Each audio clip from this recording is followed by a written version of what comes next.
I'll be given to share my screen. Okay, now I have that. Now I have that. Hmm.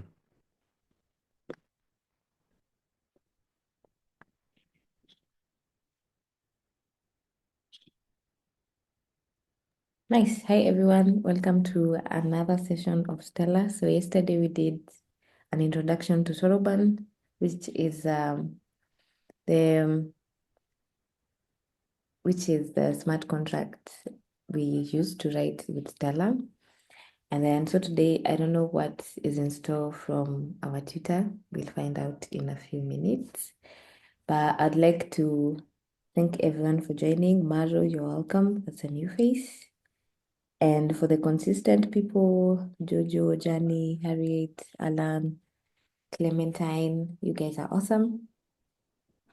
Yeah, so hopefully you'll get something from this. And why we're doing this is we want you to contribute to the Stella ecosystem. After this, you'll build nice projects, and Stella has grants that gives to builders, and their main focus is real world assets projects. Yeah, thank you so much. I'll take it away. So I'll continue by sharing my screen and we'll basically do more like an overview of what we have discussed from yesterday.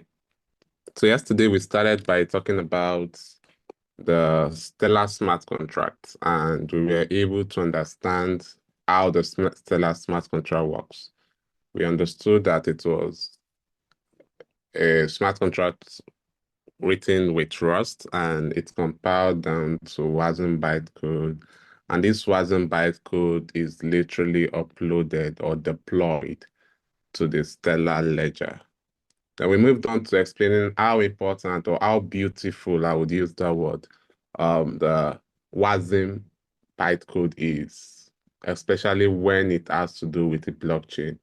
We understood the advantages of using the Wasm bytecode, and then we moved on to talking about where that Wasm bytecode is being stored in the Stellar ledger, and we made clear that it's stored in a contract data ledger entry, and that's where it's stored whenever you deploy your Wasm bytecode.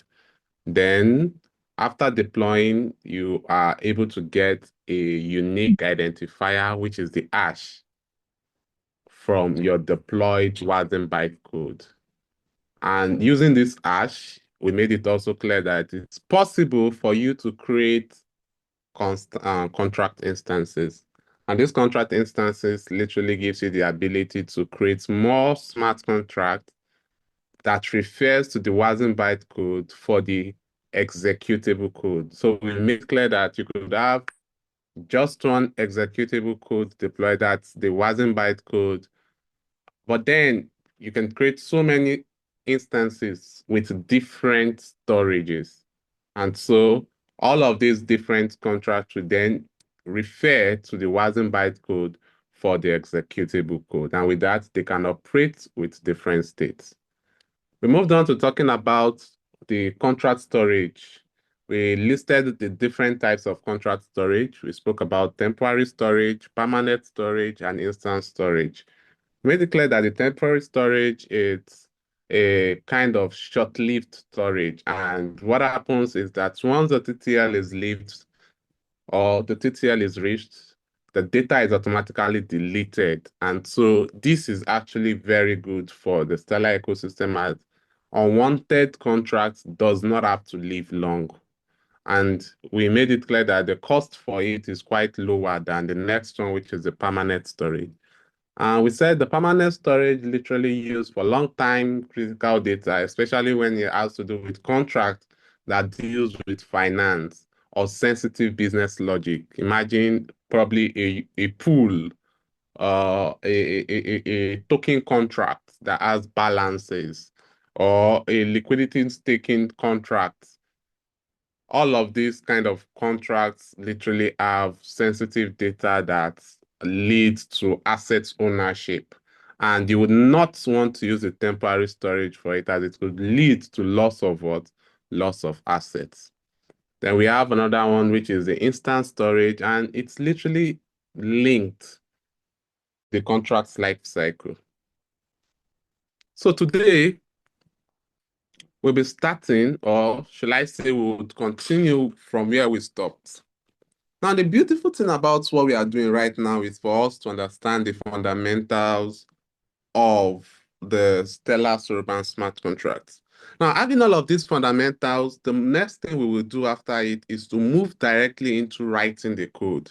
But then without having these fundamentals and what happens behind the scene, it could become a little difficult for us to understand. We could just become developers that could write code, but doesn't know how your code is working. And that's exactly why we are having these slides to explain the mechanism behind your code. So the Stellar ecosystem, we'll be discussing the contract environment. Now, the Soroban environment is actually split into two parts. The first part is the host environment, and the other part is the guest environment. Now, what exactly is the host environment? The host environment acts as a secured place, a place where shared systems with multiple contract interaction with the ledger resources and other contracts work.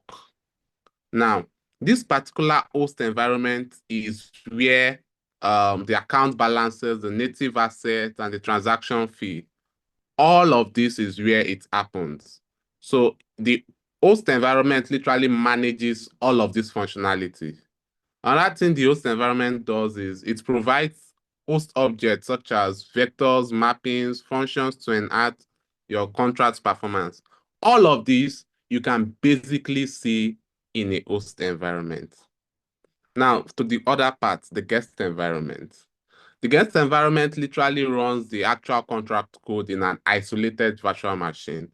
So all the code that is happening in the smart contract is run in the guest environment. But all the functionalities of that smart contract is happening or it is managed inside of the host environment. So that thing the guest environment does is it ensures that each contract runs independently without interfering from other contracts. Now remember that we were making it clear that just one contract could have so many instances, and all of these instances could literally,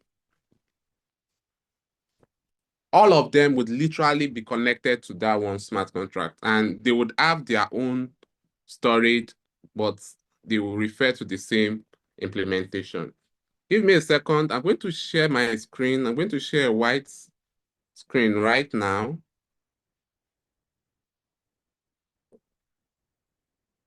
Okay. So yeah. So I'm going to share the screen. Um, can everyone see the white screen? Hello? Can Yeah. everyone see the white screen? Okay. So I'm going to demonstrate what actually happens in a smart contract or when you write your smart contract. Now, let's say Ayo writes a smart contract. Now, he writes the smart contract. Here's the smart contract.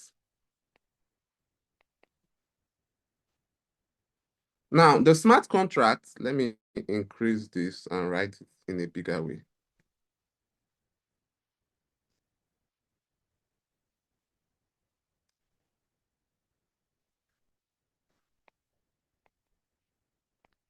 Now, I write the smart contract. After writing the smart contract is compiled down to what?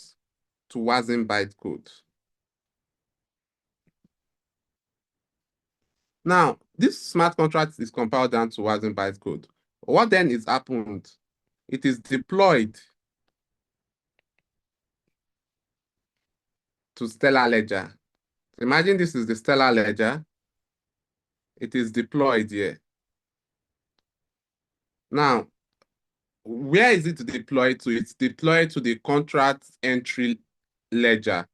So let's say we call this Wasm for contract A.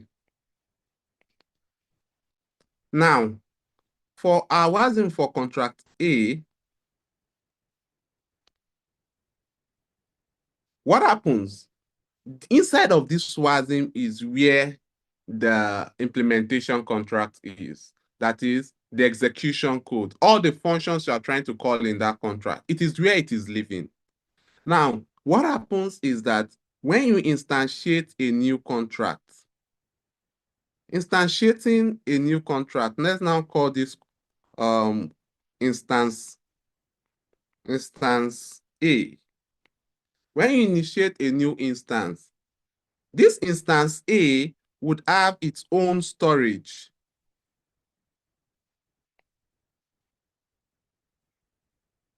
Storage of A. So it's going to have its own storage.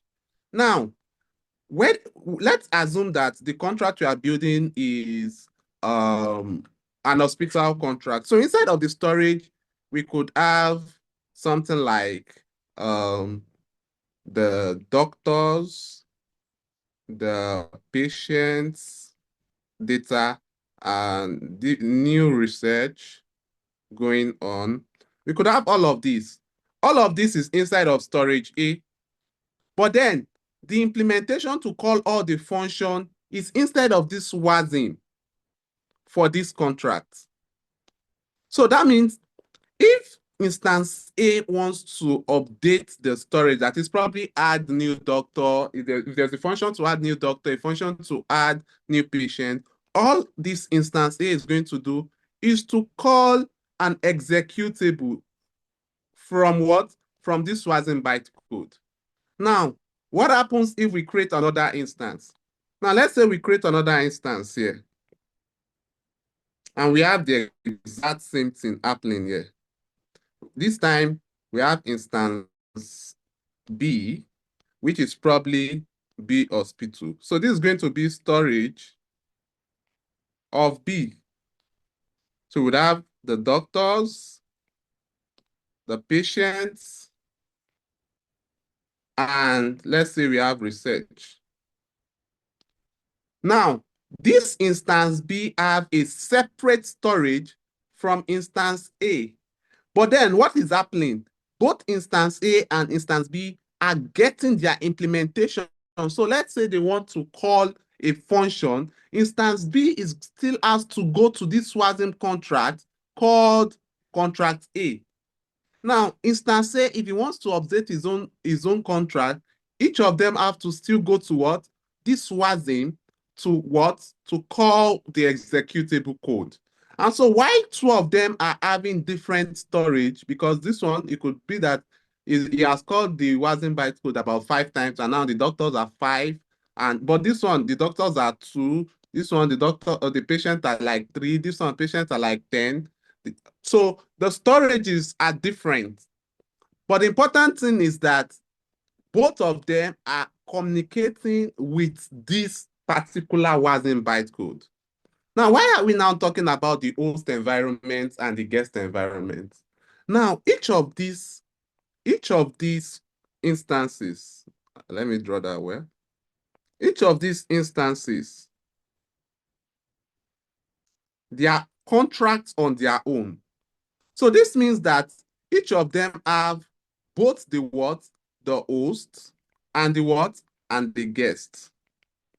Now, the host and the guest environment does different things. Now, the host environment is what is where you would have access to what? To this storage. It's also where you would have access to things like vectors, string, because as we go on, we will see that we cannot implement anything from the raw standard library. Everything has to come from the Stellar Soroban SDK. So all of these things is what we are going to see inside of the what? Of the host environment. But what of the guest? The guest environment is what spins up anytime there is a communication with what? With the Wasm bytecode for the contract. So at that particular time, the guest environment will spin up. It will spin up a virtual machine.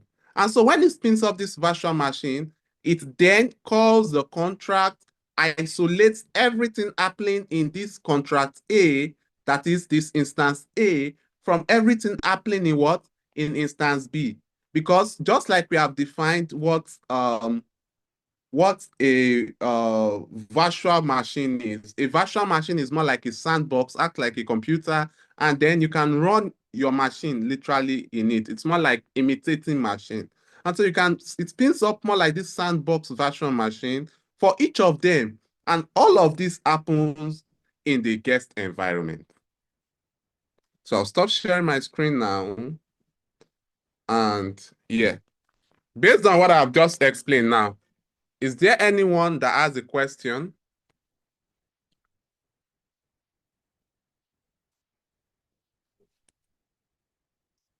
Based on what I've just explained now, is there anyone with a question? Okay, let me check the Q&A. Okay, yeah, Jojo. Hello. Yeah, I can hear you. My first question is I was asking Stella uses what feeds, like which type of currency, if I may ask that. And then also I was asking if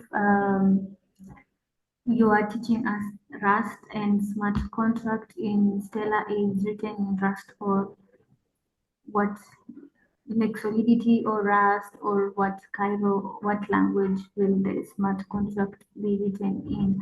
And then also I had another question for yeah, only those ones. Okay. So to start with your first question, I will ask you a question. Is this your first class with us? Mm, no, no, no, no, no. Okay. Okay. So from previous class, we have spoken about Rust. And in fact, I explained that the Soroban is a framework built with Rust.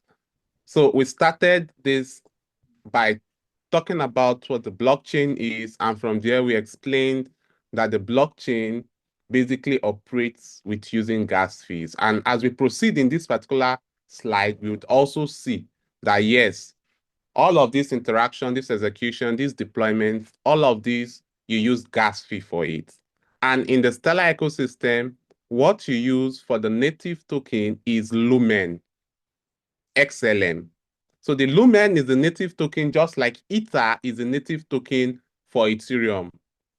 And the symbol of Ether is ETH. The symbol of Lumen is XLM. So the same way. That's to answer your other question. So we would get down there. We would, as we proceed, like I mentioned from the beginning of this class, it's important that we understand the fundamentals of what is happening behind the scene. And that's exactly what I'm trying to explain now. Now, we've had classes on Rust. We've done practices on Rust. I don't know if you were in that particular class. Did you join the Rust class, Jojo? Yes, but I skipped two classes. I wasn't available for two classes. Oh, oh, Yes. interestingly, there are videos. IJ can give you access to that.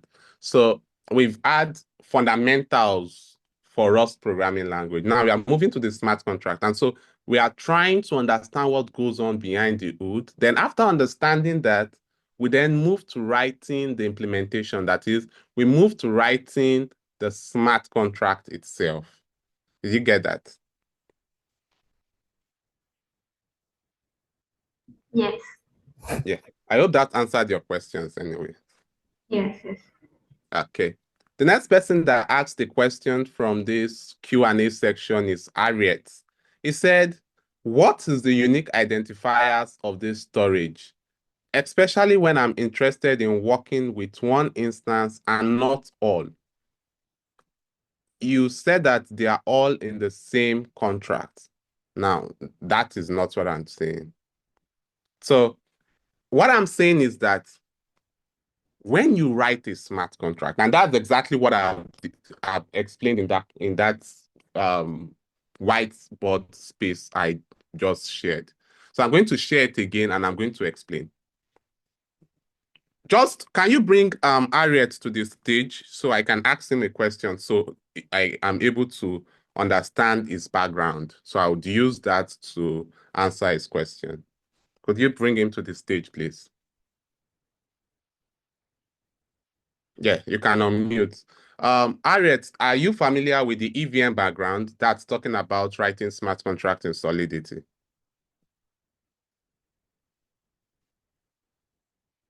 You can unmute and speak, please.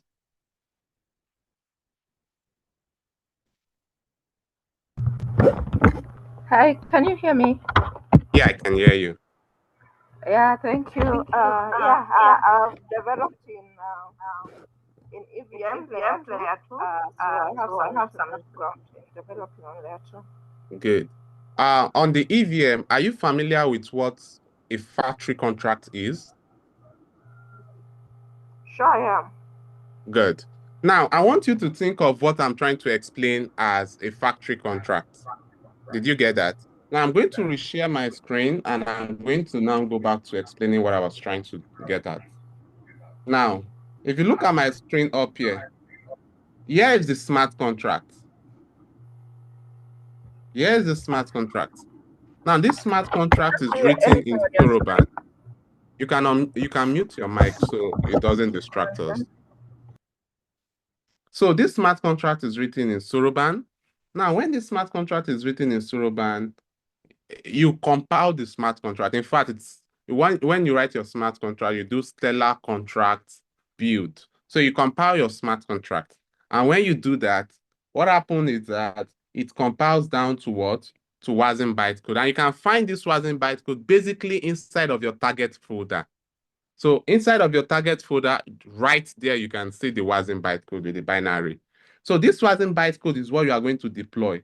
Now, once you deploy this Wasm bytecode, you deploy it straight to what? To the Stellar ledger. Now, this Wasm bytecode, after deploying it to the Stellar ledger, it lives in this Stellar contract ledger entry. And so that is where your Wasm bytecode is. And so for that particular Wasm bytecode, you then have a unique identifier, a hash, more like an ID for that your Wasm bytecode that you have deployed. Now, using this hash, you can now start creating instances of that contract. Now, with this hash, you can now create new instance of the contract. Now, this Wasm bytecode is not the main contract. This instance is the main contract that has your storage. Now, this Wasm bytecode is just where your implementation is living. So all of these instances that I've made mention, for you, for example, when you deploy your smart contract, you might necessarily not create multiple instances. You might just create just one instance. But then I'm trying to help you understand that with your unique hash ID, from your Wasm bytecode, you can basically create what? You can basically create multiple instances of your smart contract. So I don't know if you understand what I'm trying to say. So you can think of it as using a factory contract. You can think of it as the Wasm bytecode being more like a factory contract that has opportunity or ability to create new instances of contract.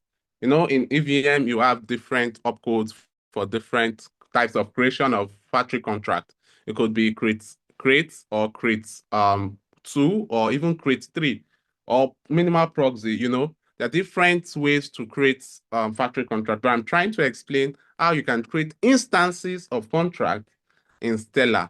So you necessarily don't have to create so many instances if you don't need it. If it's just one smart contract you're trying to work with, you just deploy the Wasm, you get the unique identifier, and then you deploy the smart contract, and then you get the contract address for this smart contract. You get the contract address for it. And with the contract address, you can basically interact with this smart contract. And now when you're interacting with this smart contract, the storage is updated, but the implementation is coming from where? It's coming from the Wasm bytecode from the contract ledger entry. So did you get that?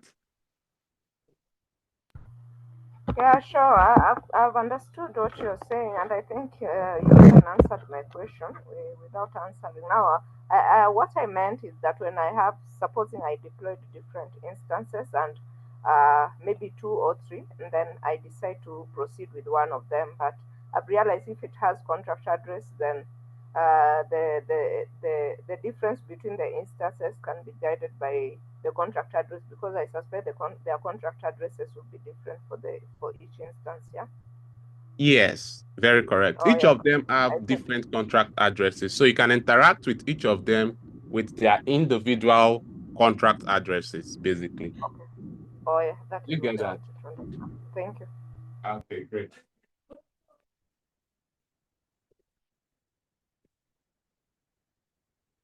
So are there any other persons that have any other question?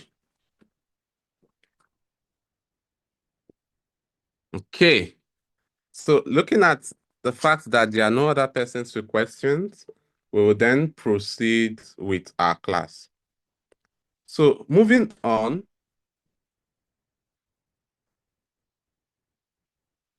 Okay. So we spoke about the host environment and the guest environment, and I've explained what happens in both of these different environments. What then is the role of Wasm in Soroban contracts? Wasm's cross-platform portability ensures that contracts can be executed on any node, regardless of the underlying hardware or the OS. You see, this is in fact one of the most beautiful things about Wasm, or why Wasm is just probably the best compiled down to form for any smart contracts, to be honest, because one beautiful thing is that Wasm is very close to machine language. And Wasm being close to machine language means that it has the opportunity to speak directly to the computer. Now, remember from a previous class, I made mention that for your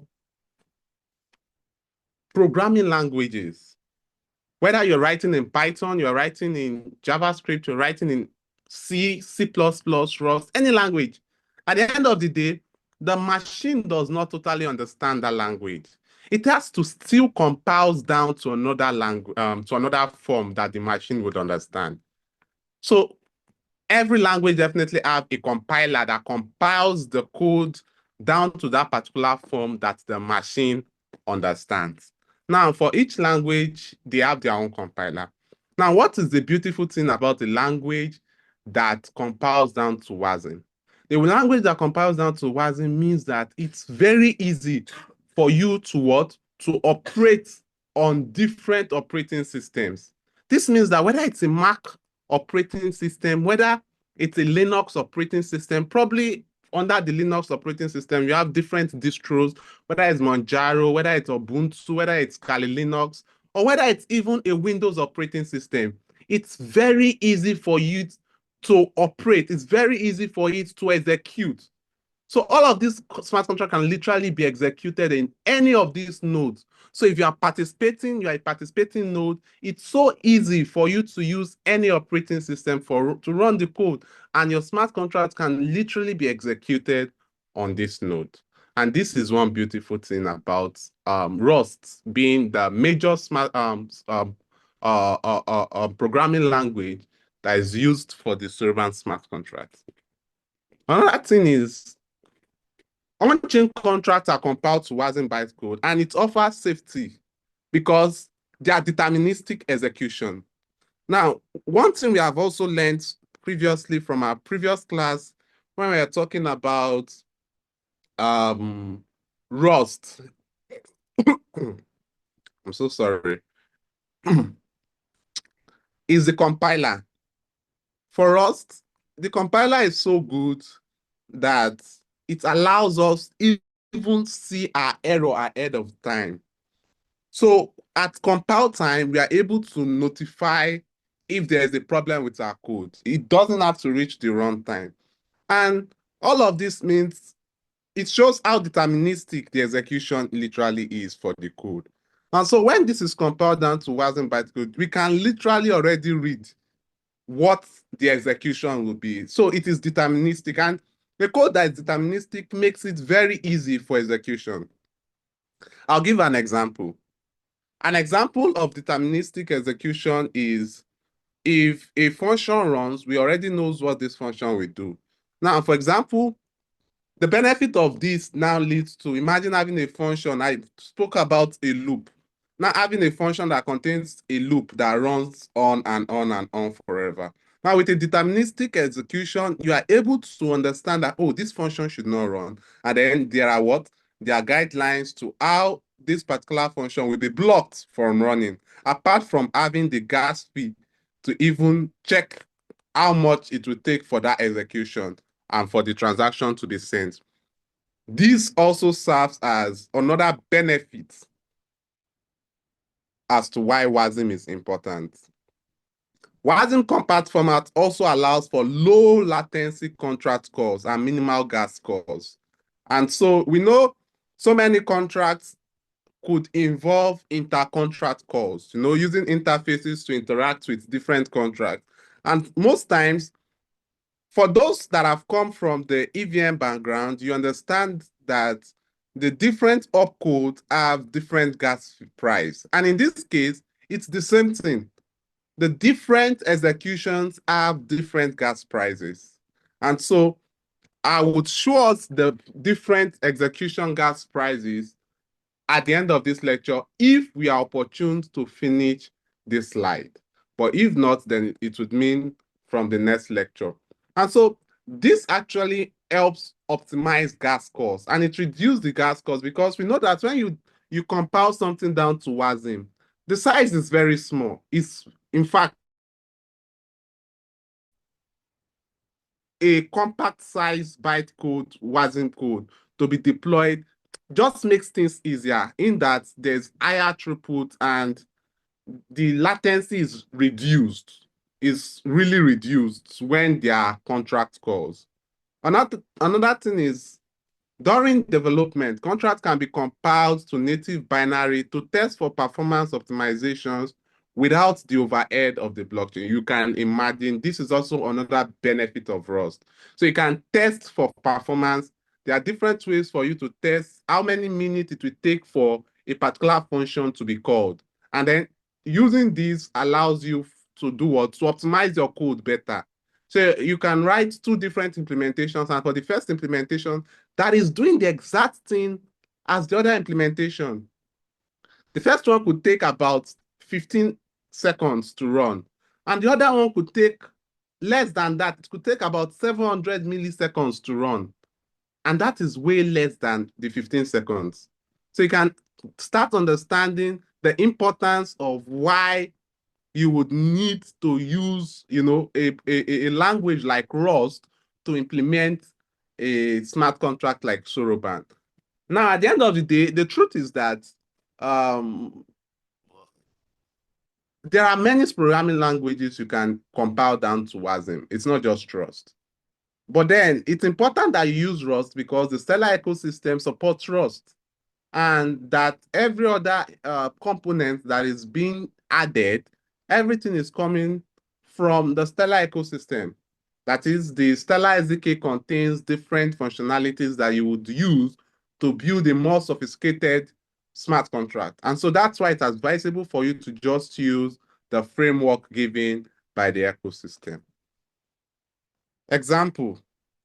Compiling contracts for local testing allows developers to simulate their behavior before deploying to the main network. Yes, definitely, as time goes on, we'll be talking about testing, and this testing could even include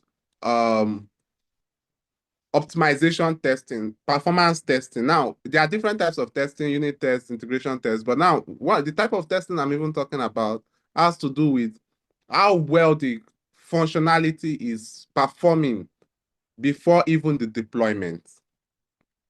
So at this point, let's see, are there any questions from anyone? Remember, we want to always ensure that everyone is carried along.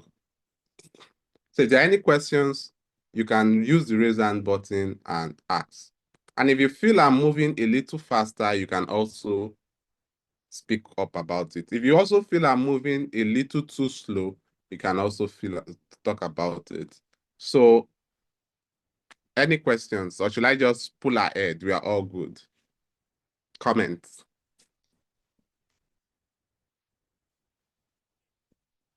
You can use the raise hand button if you have something to say.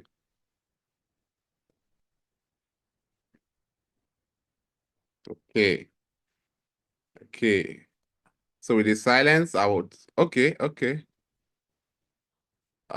This doesn't look like it's a human.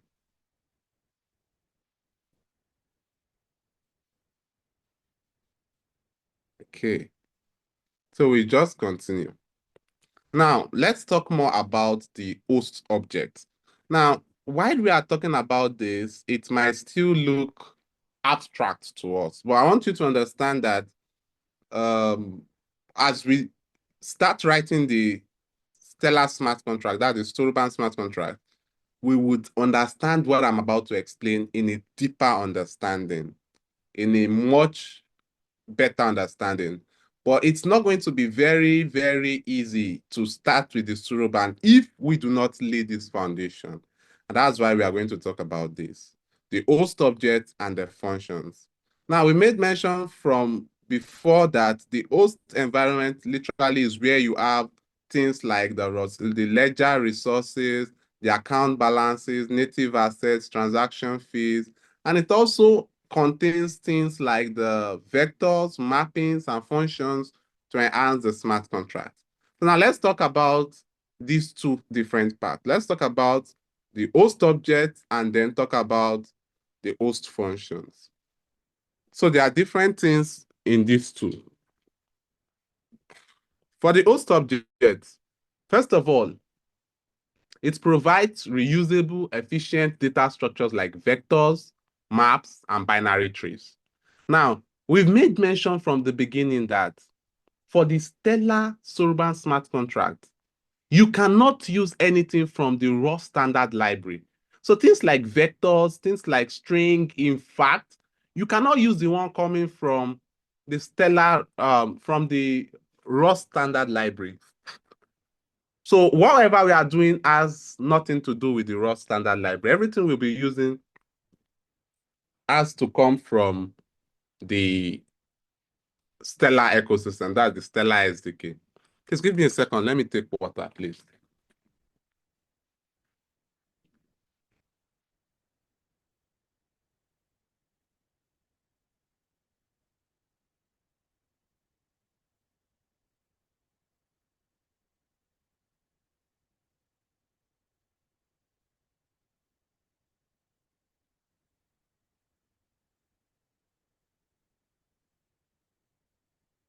So yeah, what are some of those things? Because when you are using structs, you are using vectors. If you can remember from our classes on Rust, all of these things are more like objects, but they are structs. When we say objects, in this case, we are thinking of it as a struct. And the vector is more like a struct that you use to create a dynamic array. And then for mappings, binary tree, all of these, you would not have access to it directly from the standard Rust library. Rather, you would have access to all of these from where? From the host object. And this host object literally comes from what? From the Stellar SDK. Why do we need all of this? These are crucial for handling data efficiently, reducing the complexity and the size of the contract. Now, as a smart contract developer, you want to be concerned about the contract size because you do not want to deploy a contract that has so much size and it takes up so much space when you can efficiently handle this data better. And things like vector, mappings, binary trees, all of this literally helps you to handle the data much better and much efficiently. Now, if you think back to the Solidity EVM ecosystem, the maximum contract size over there is about 24 KB. Now, you want to try your best to, in fact, still have that psychology behind your brain, having it at the back of your mind that the smart contract you're trying to build, we want to use the best data structures as much as possible. For where you need to use a mapping, there is really no need for you to use a vector. Where you need to use a binary tree, no need for you to use something that would be more complicated or something that is less complicated that would then take up more data. Developers can use host object to represent list of users, account balance, or multidimensional data sets. That is a situation whereby you are having a mapping or a 2D mapping, a 3D mapping that is mapped continuously. So you can just think of it, you see, it's based on your implementation. For your implementation, two different blockchain developers could be given the same task. And at the end of the day, the two of them will achieve the same thing in a different way. And this is talking about the functionalities that allow you to work to efficiently implement whatever you are working on. Using, especially, creating efficient data structures. The next thing we'll be talking about then is the host functions. Now, there are some particular things you need to have access to in your smart contract. Now, what are these things? Things like cryptographic operations. Now, these cryptographic operations are more like hashes, and these hashes literally gives you the opportunity to, use to hash probably a method, a function, a data, anything. It gives you the opportunity to do what? To do this. And so it might be that you are trying to create a signature or you are trying to verify a message, you need even random number. All of these comes from the host function. So the host function gives you access to all of this.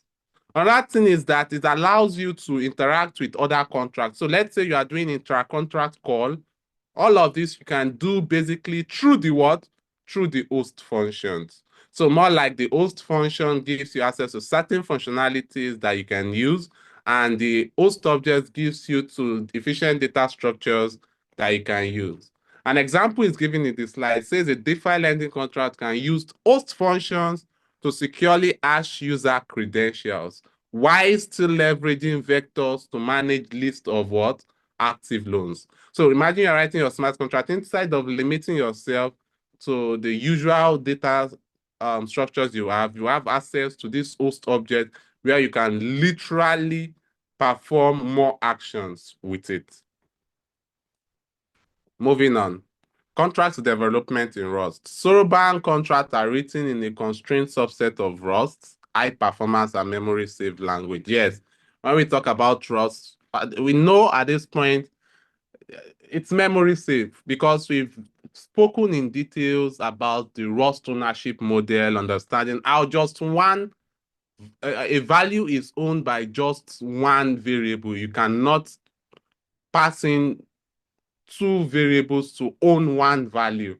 You can only borrow. And then we've spoken about the concept of referencing and borrowing. A lot of this literally helps Rust becomes even a much higher performance language where the memory is safe. There is no need to waste memory. And that's in fact one of the reasons why Rust is used for Soroban. So what are the key restrictions? Now, while we were writing Rust, we were learning Rust, we were able to have access to different things. Now, the fact that Soroban is a framework of Rust does not mean we have access to everything. What do we mean by this?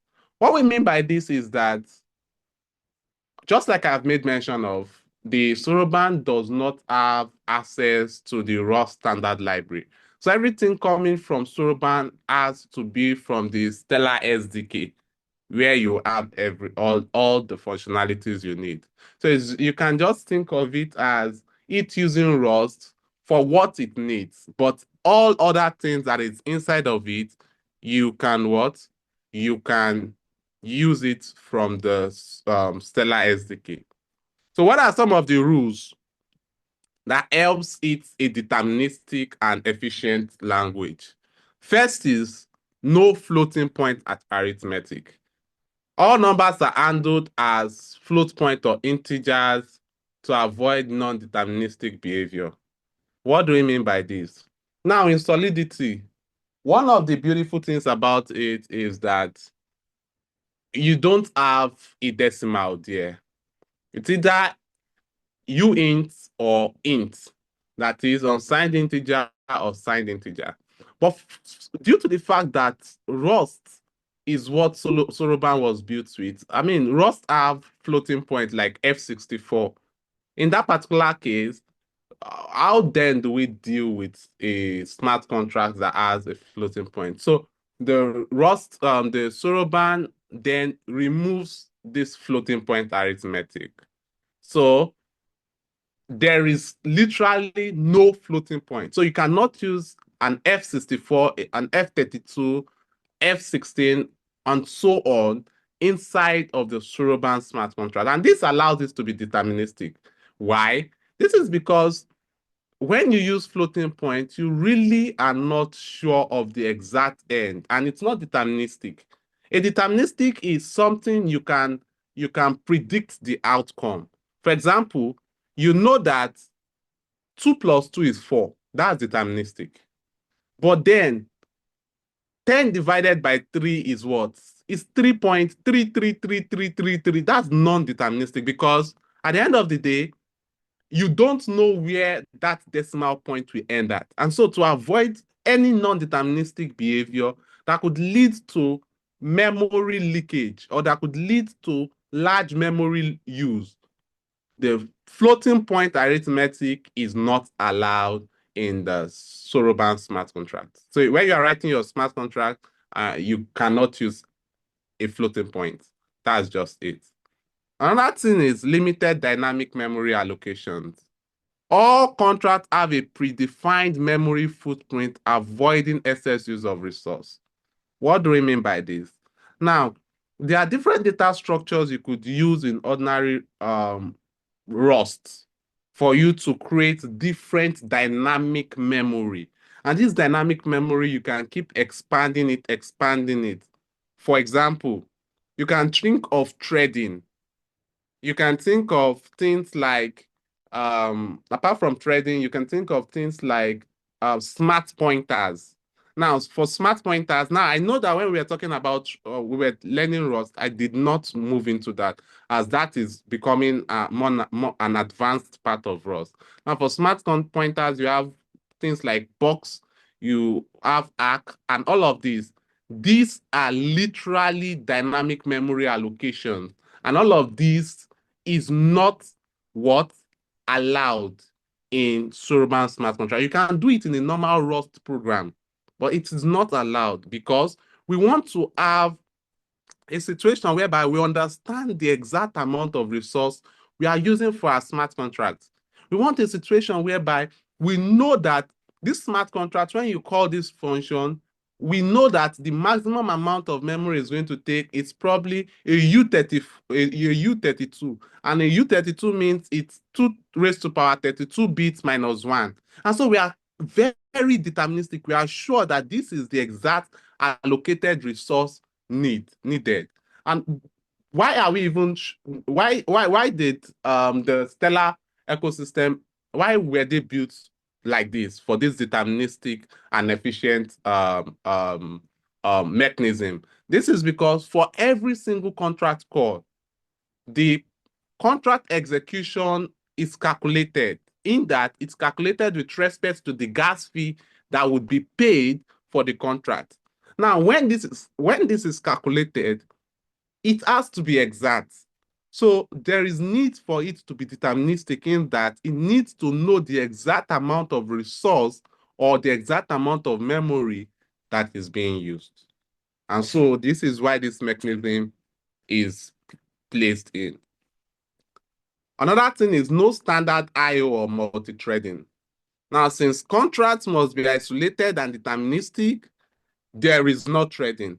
Now, threading is another part of Rust that I did not get into, whereby it's literally a process by which your program can run in parallels. So you can write a code whereby the code will run in parallel. While this is running this, another thread is handling this, and it allows you to efficiently use your RAM for your computer when you write the program. Now, this is not allowed in Rust because each of these contracts, remember, each of them are spinning up a what? A new virtual environment to execute the code. Now, when you are executing something that you are not sure as to when this particular execution will be over, it does not work with the Soroban. So for that reason, there is no standard I/O or multi-threading because everything must be what? Must be deterministic. Another thing is panic in Rust immediately halts contract execution, ensuring contracts feel safely. So when there is panic, immediately the contract execution is what? Is stopped. It's halt. So that the smart contract does not go out of range and it does not affect the other environment. Remember, you deploying your smart contract, you are not the only one deploying smart contract. There are other people deploying smart contract. And we don't want, due to the fact that your own smart contract has some undeterministic implementations that could lead to usage of so much memory, we don't want it to affect other smart contracts. And for this reason, it is important that all of this that we have made mention of is implemented. Another thing is the Rust ownership model and strict memory management. All of this ensures resource efficiency and it's ideal for blockchain environments. If you think about it, like I made mention of, it's important that we know the exact amount of memory we are using at a particular time when the transaction is sent. So we can calculate the exact gas fee. And it's important so we can know that, okay, this transaction is going to take so amount of time for it to execute.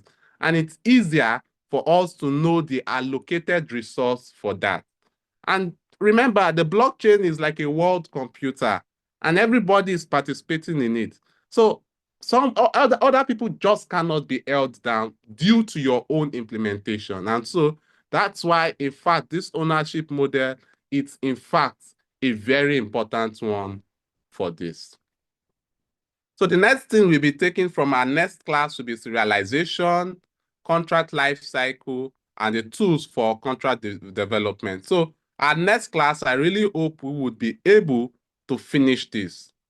And so we would definitely start writing code.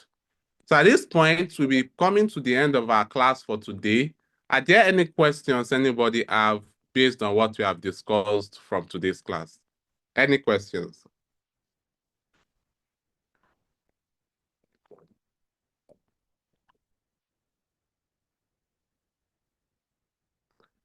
Yeah, Dennis, please. Yeah, doubling down on the fact that Stella is quasi-Turing complete, I was kind of wondering the scope, like what can you code? Or even to put it more simply, the example of doctors, patients in the hospital analogy that you are using before. Can you Yes. do something like that with the Stella ecosystem? Yes, you can. You can.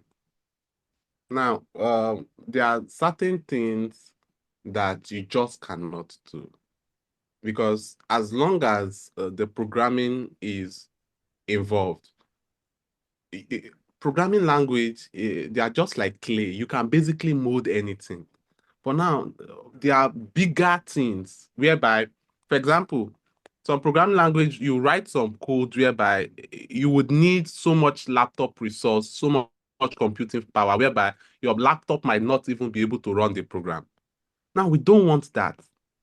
That is why all of these things, the developers that came together to build this actually thought of all of the different things you can do. And so it's important that you don't do more than is expected for the use case you are using it for.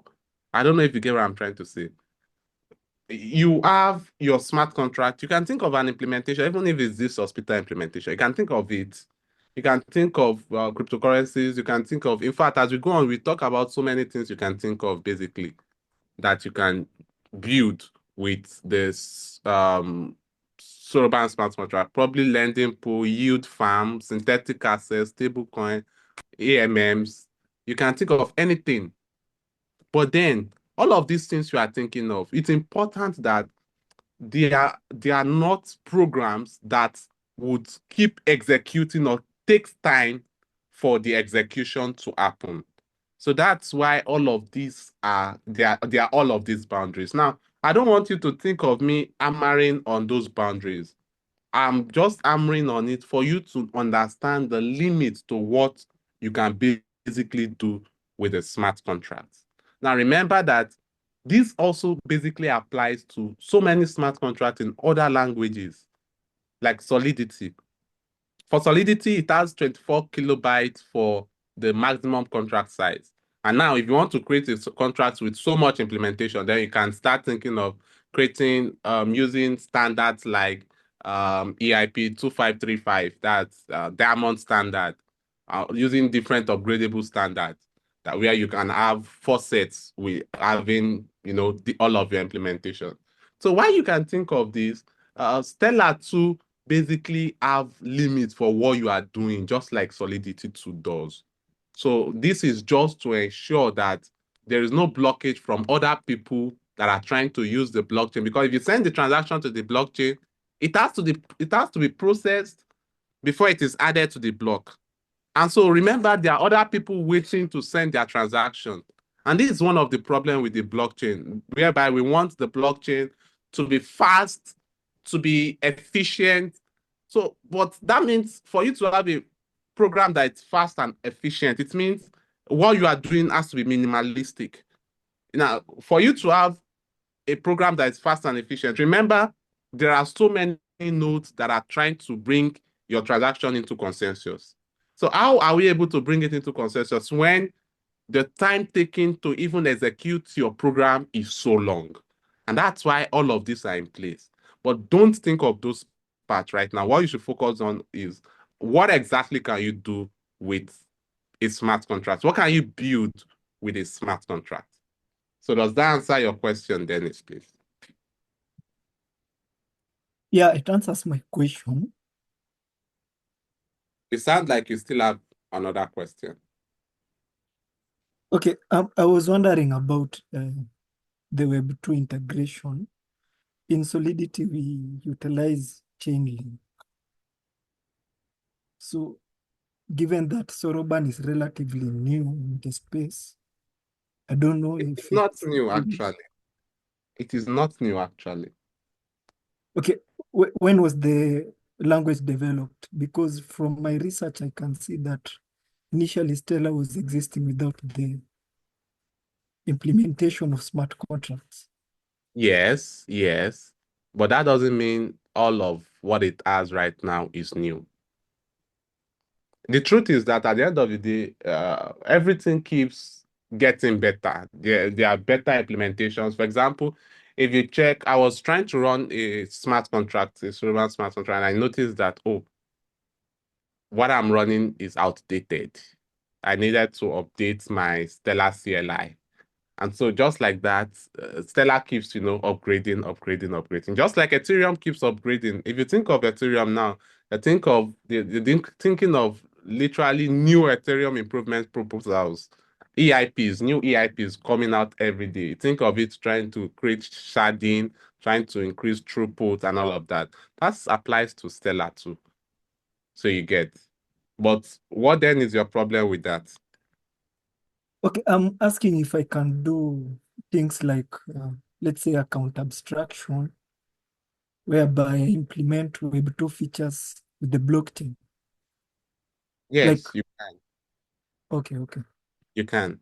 Now, just to be clear, you are talking about whether you can implement your smart contract and create a front end for your smart contract and then interact with it, just like you would use EthasJS, Web3.js, Rainbow Kit, and all of that to interact with your Solidity deployed smart contract.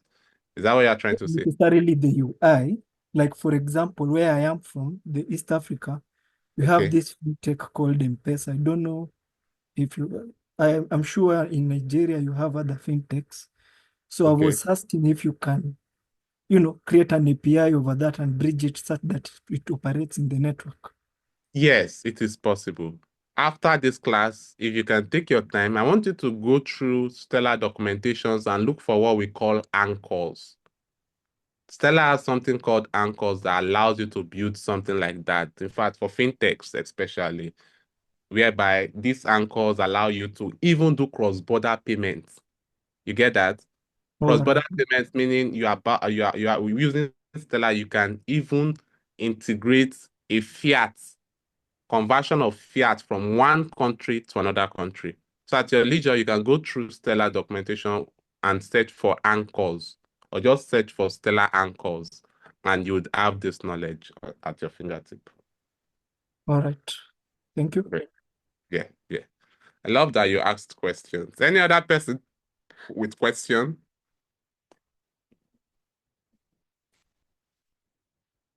Any other person? Okay, if there are no questions, I'll be handing over the class now to IJ. Okay, we have Harriet. Yeah.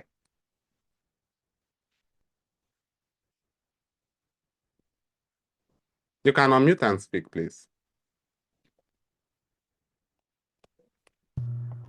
Can you hear me? Okay, now I can. Yeah. Dennis just asked a question. You've answered yes, but when he asked about how we can bridge Web 2 into blockchain or rather Stellar, it's a question that is quite interesting because most people have been in Web 3 for a little while, for like 3+ years. So most people always think that for an application to be a Web3, you must have a smart contract. Maybe I just wanted also to set that clarity that you can still build on Stellar using other tools of Stellar. Your project must not necessarily have a smart contract for it to be a Web3 project. It can still be a Web3 project without even a smart contract, because I think most people always find the difficulty of moving from Web 2 to Web 3 because they just think for every blockchain project there has to be a smart contract everywhere. So sometimes you can even find yourself building on Stellar, but yes, your project doesn't have a smart contract in it. But smart contract is a key component of Web 3. That is just what I wanted to say. I didn't have a question. Thank you. Very excellent. Very, very excellent. And that's why I made mention of anchor for him.